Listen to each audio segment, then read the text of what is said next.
Hi everyone, it's me, Deborah, and this is our last story in the summer series we've been doing about followers of Jesus, all the way back from Bible times up through history until now.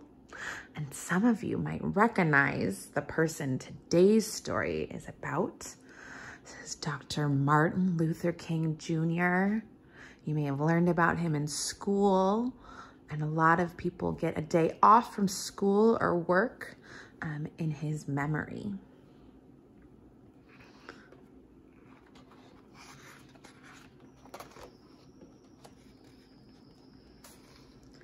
This book is called Martin's Big Words, The Life of Dr. Martin Luther King Jr.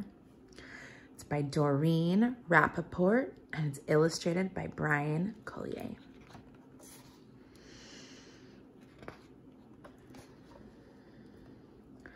Everywhere in Martin's hometown, he saw the signs, "White Only." His mother said these signs were in all southern cities and towns in the United States. Every time Martin read the words, he felt bad, until he remembered what his mother told him. "You are as good as anyone."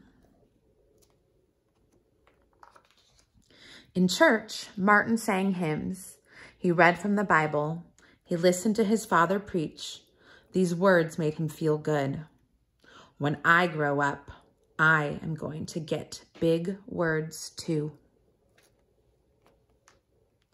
Martin grew up.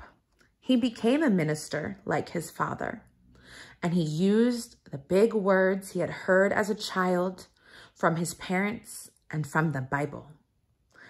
Everyone can be great. He studied the teachings of Mahatma Gandhi, and he learned from the Indian nation how they won freedom without ever firing a gun. Martin said love when others said hate. Hate cannot drive out hate. Only love can do that. He said together when others said separate. He said peace when others said war. Sooner or later, all the people of the world will have to discover a way to live together. In 1955, on a cold December day in Montgomery, Alabama, Rosa Parks was coming home from work. A white man told her to get up from her seat on the bus so he could sit. She said no and was arrested. Montgomery's black citizens learned of her arrest. It made them angry. They decided not to ride the buses until they could sit anywhere they wanted. For 381 days, they walked to work and school and church. They walked in rain and cold and in blistering heat. Martin walked with them and talked with them and sang with them and prayed with them until the white city leaders had to agree they could sit anywhere they wanted. When the history books are written, someone will say, there lived black people who had the courage to stand up for their rights. In the next 10 years, black Americans all over the South protested for equal rights.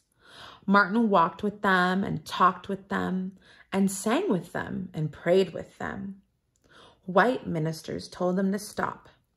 Mayors and governors and police chiefs and judges ordered them to stop, but they kept on marching.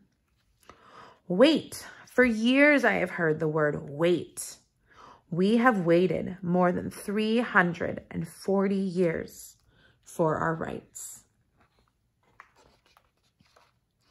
They were jailed and beaten and murdered, but they kept on marching. Some black Americans wanted to fight back with their fists. Martin convinced them not to by reminding them of the power of love. Love is the key to the problems of the world. Many white Southerners hated and feared Martin's words. A few threatened to kill him and his family. His house was bombed. His brother's house was bombed. But he refused to stop. Remember, if I am stopped, this movement will not be stopped because God is with this movement. The marches continued. More and more Americans listened to Martin's words. He shared his dreams and he filled them with hope. I have a dream that one day in Alabama, little black boys and black girls would join hands with little white boys and white girls as sisters and brothers. After 10 years of protests, the lawmakers in Washington voted to end segregation. The white-only signs in the South came down. Dr. Martin Luther King Jr. cared about all Americans. He cared about people all over the world, and people all over the world admired him. In 1964, he won the Nobel Peace Prize. He won it because he taught others to fight with words, not fists. Martin went wherever people needed help. In April 1968, he went to Memphis, Tennessee. He went to help garbage collectors who were on strike. He walked with them and talked with them and sang with them and prayed with them. On his second day there, he was shot. He died.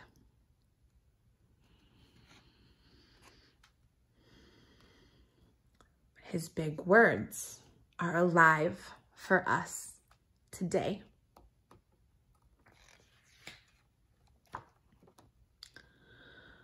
I'm going to leave it on this page for just a second because there are some important dates and additional books and websites.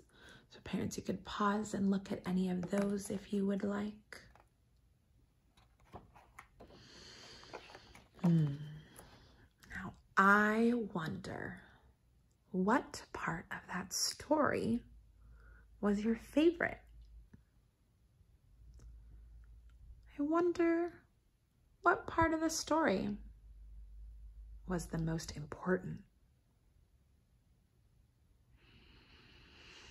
I wonder if there's a part of the story that you felt like was especially for you today. I wonder, is there any part of this story we could take out, still have everything we need?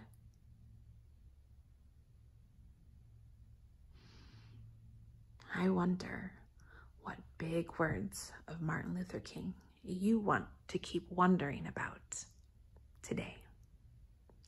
Thanks for joining me for this story.